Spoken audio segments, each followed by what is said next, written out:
শোনাই রে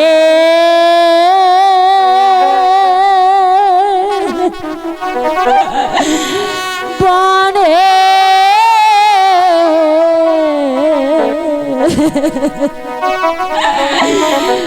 পাগল রে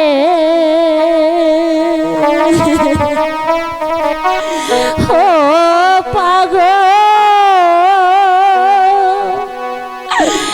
কি শোনাইলে মোরে রে বনের পাগল রে সখী পাগল সখী হয়ে গেল শুনে যাও পাগল আমার একটি কথা তুমি শুনে যাও সখী আমি তো তাকে কোথাও খুঁজে পাচ্ছি না শুনে যাও সখী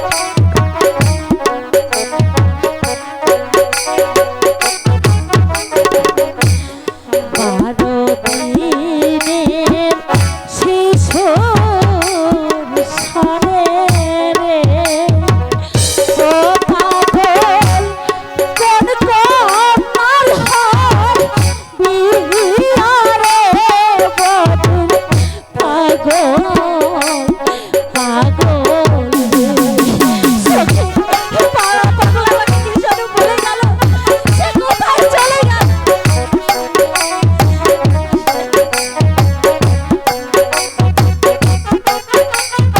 শুনে যাও পাগল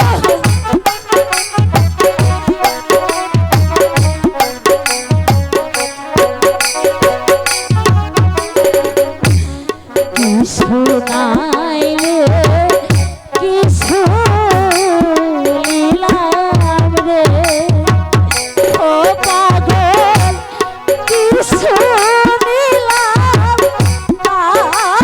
রে বনের পাগল পাগল রে সখী আমরা এখানে আর এক মুহূর্ত থাকবো না চল সখী চল এক্ষুনি গিয়ে আমরা মার কাছে সব কথাই বলে দেবো চল সখী ঠিক আছে চাই না ঠিক আছে তাই চল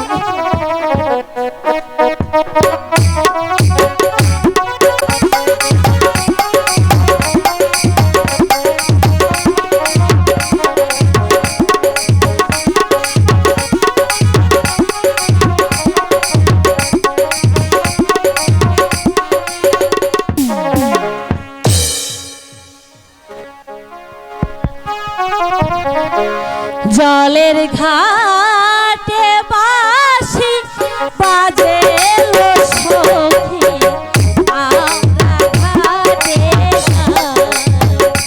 জলের ঘাটে বাঁশি বাজে লো সখী আমরা ঘাটে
গোসল রে ও সখী আমরা সবাই মিলে রে প্রাণের সখী সখী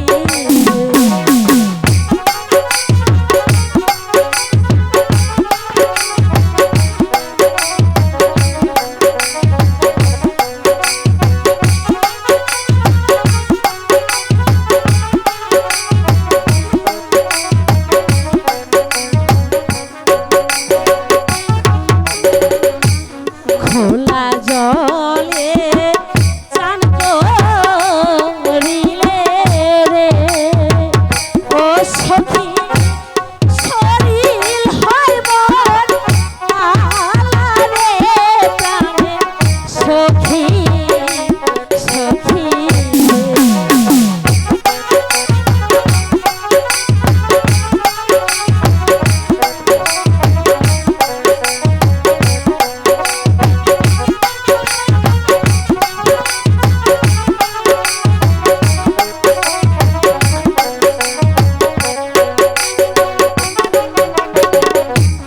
নদীর জলে চান করিলে রে ও সখী শরীর হয় মন ভালা রে প্রাণের সখী সখী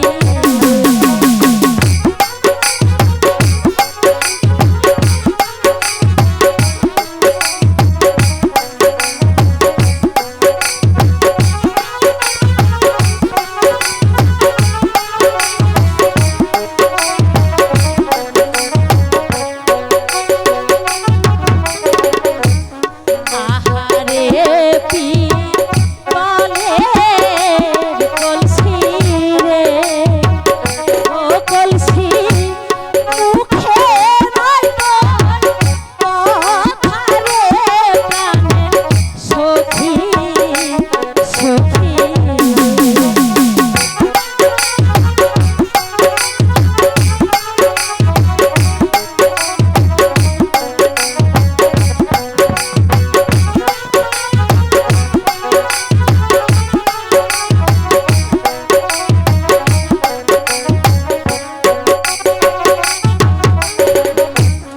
আহারে কি বলে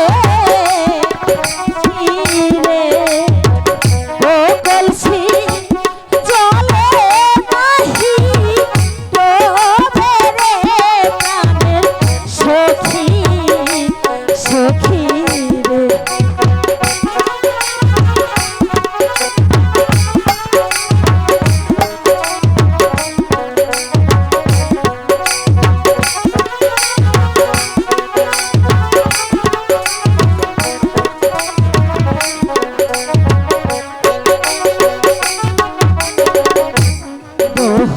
বহুদিনের পরে এলাম রে ও সখী সরোবরের ঘাটে রে প্রাণের সখী সখী এই সখী শোন আজ অনেকদিন পর এই সরোবরের ঘাটে এসেছি আজ দুজন মন ভরে এই সরোবরের ঘাটে গোসল দেবো ঠিক আছে চলো সখী ঠিক আছে তাই চলো করলি কি রে সর্বনাশী নদীর ঘাটে কেন এলি করলি কি রে সর্বনাশী নদীর ঘাটে কেন এলি এই সখী পাগলের সাথে বলছে চল এখান থেকে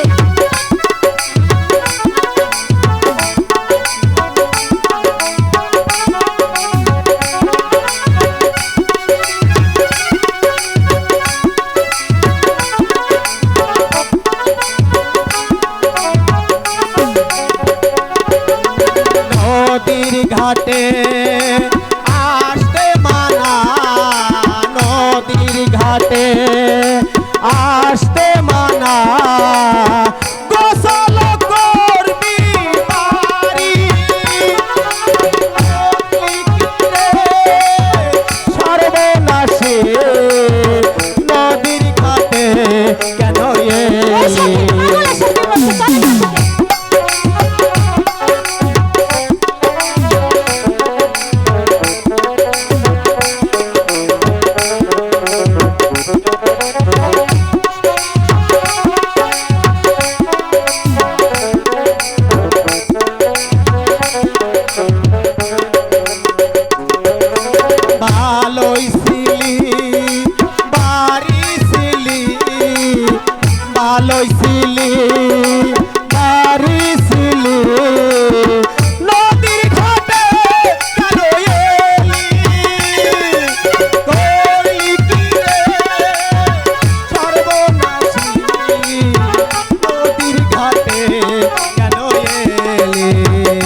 নিজের পায়ে মারলি কুড়াল নিজের পায়ে মারলি কুড়াল গলায় পড়িলি ফাঁসি। বোন রাহেলা, আমি শুনলাম তোমার মেয়ে মা রূপবানের নাকি 12 বৎসর পূর্ণ হয়েছে। তাকে যদি আমার একমাত্র পুত্র রহিম বাদশার সঙ্গে বিবাহ দাও, তাহলে আমি ও তোমাদের বাদশা উভয়ে খুশি থাকবো বোন। বাদশার ছেলের সঙ্গে মারুফ ভানের বিয়ে এত বড় আনন্দের বিষয়, এ যে অসম্ভবের কথা। কেন অসম্ভব বোন?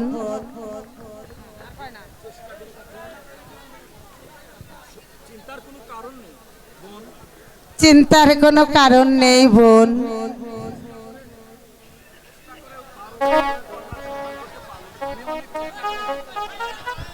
বোন রাহেলা, আমি অনেক চেষ্টা করিও 12 বৎসরের কন্যার কোনো সন্ধান পেলাম না।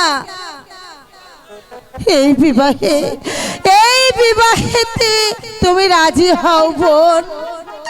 তুমি যদি রাজি না হও, তাহলে হয়তো আমার একমাত্র সন্তানকে বাঁচানো যাবে না বোন।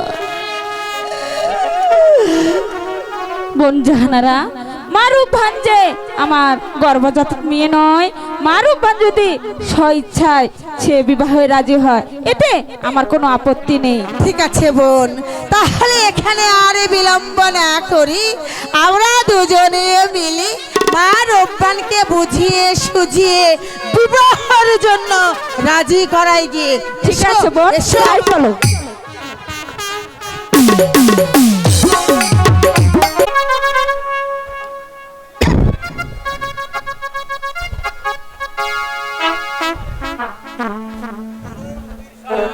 শুনুন উজির সাহেব। বলুন জাহাপনা।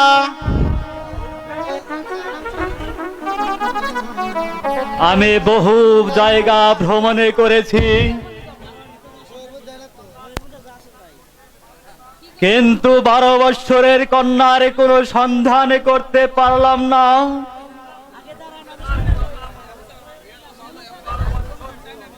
শুনলাম আপনার কন্যা মা রূপবানের বয়স 12 বৎসর পূর্ণ হয়েছে। তাছাড়া মা রূপবান যে রূপে গুণে অতুলনীয়, এমনকি ধৈর্যশীল। তাকে যদি আমার রহিমের সঙ্গে বিবাহ দিতেন, তাহলে আমি ও বেগম সাহেবা উভয়েই খুব খুশি হতাম।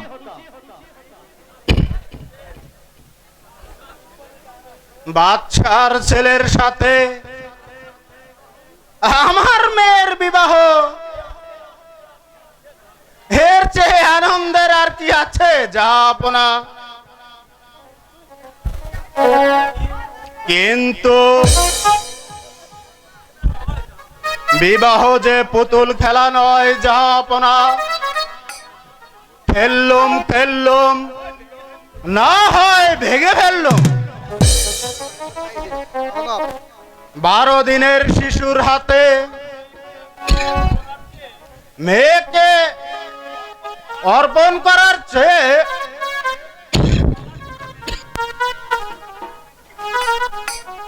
ওই নদীর চতে গলা টিপে মেরে ফেলবো। ভাই উজির, যদি মা রূপবানকে রহিমের সঙ্গে বিবাহ না দেন, তাহলে রহিমকে জীবিত রাখা যাবে না ভাই, এবং তাতে রাজ্যের অমঙ্গল ঘটবে। হোক অমঙ্গল জাহাপনা, তবু আমি পারবো না। ওই 12 দিন ছেলের সঙ্গে আমার মেয়েকে অর্পণ করতে। শোনো নজির সাহেব, রহিমের সঙ্গে যদি রূপবানের বিবাহ না হয়,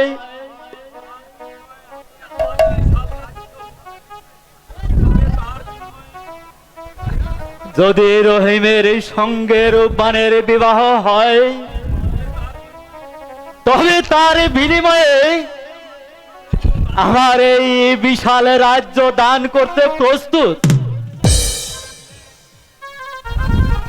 রাজ্য নিয়ে মা রূপবানকে রহিমের হাতে তুলে দিন। তা আমি পারবো না জাহাপনা। এরকম একটা রাজ্য কেন, শত শত রাজ্যের বিনিময়ে আমি পিতা হয়ে ওই 12 দিনের শিশুর সঙ্গে আমার মেয়েকে আমি তুলে দিতে পারবো না। আমাকে আর ব্যথা অনুরোধ করবেন না জাহাপনা, আমাকে আর ব্যথা অনুরোধ করবেন না। ভাই উজির, আমি বাদশা নন্দন, তবু তোমায় করছি অনুরোধ, আমার কথা রাখো ভাই, নতুবা আমার প্রাণ দিকে পুত্র রহিমকে জীবিত রাখা যাবে না ভাই। এ যে মরিবারের আশীর্বাদ। না না জাহাপনা, আমায় আর আপনি বৃথা অনুরোধ করবেন না। জানেন উজির সাহেব, আমার এ কথায় রাজি না হলে তোমায় আমি কি করতে পারি জানি জাহাপনা।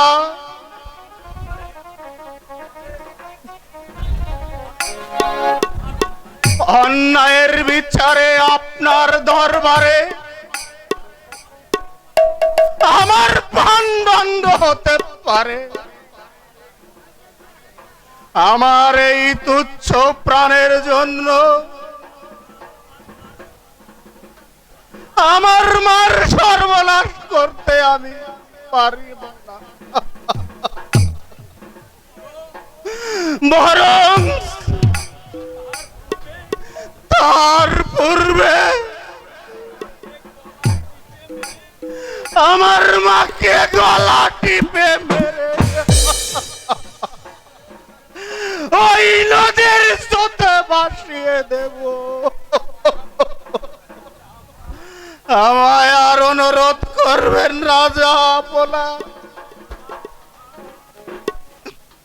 আমার কথা না শুনলে আমি কি করতে পারি জানেন উজির সাহেব?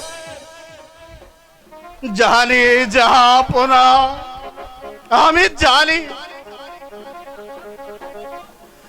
আপনার বিচারে আমার প্রাণদণ্ড হতে পারে। এই কে আছিস?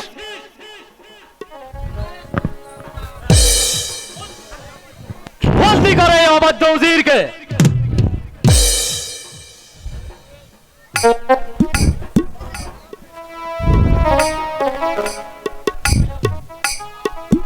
জাহাপনা, জাহাপনা,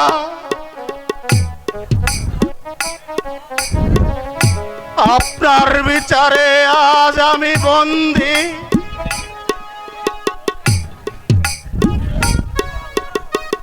কিন্তু আমার অনুরোধ, আমার অবর্তমানে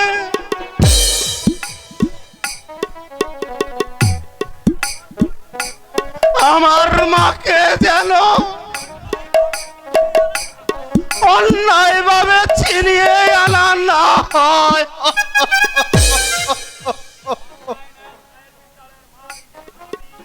অন্যায় নয়, অন্যায়ের বিচারের মালিক এখন আমি, আপনি না নদীর সাহেব।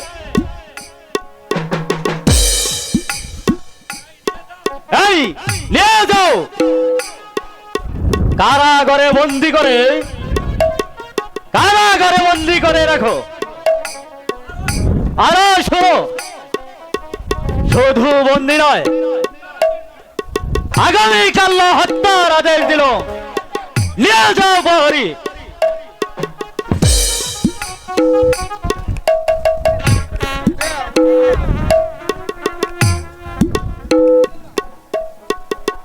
তাই চলো প্রহরী, তাই চলো।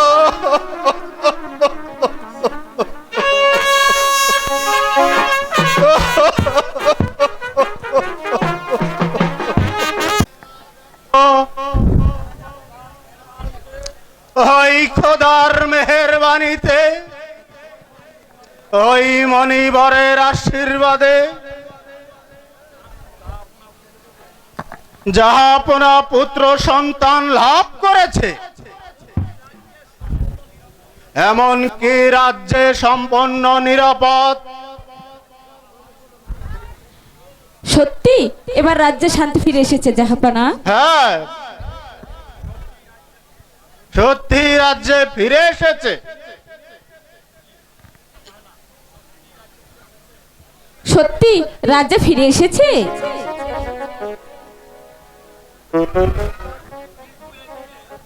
জাহাপনা, এদিকে যে আপনি অন্ধ হয়ে ঘরে বসে আছেন। অন্ধ? আমি কিসের অন্ধ হলাম রাহেলা? তোমার কথা আমি কিছুই বুঝতে পারছি না। তার পারবেন কেন? এদিকে মা রূপভান যে বিবাহের উপযুক্ত হয়ে উঠেছে, সেই দিকে কি তোমার কোনো খেয়াল আছে? ঠিক বলেছ রাহেলা, মাতৃহীনা মা আমার দিন রাত কি যেন ভাবছে। আচ্ছা, তোমার খোঁজে কি কোনো সুপাত্র আছে? বাহ, বেশ ভালো কথাই বলেছেন। আপনি ঘরে বসে থাকবেন আর আমি বাইরে কিনা যে পাত্র দেখবো, এমন কোনো কথা হলো? তাহলে চলো রাহেলা, দেখা যাক কোনো সৎ পাত্রের সন্ধান করতে পারি কিনা। ঠিক আছে, তবে তাই চলুন এবার। তাই চলো রাহেলা, তাই চলো।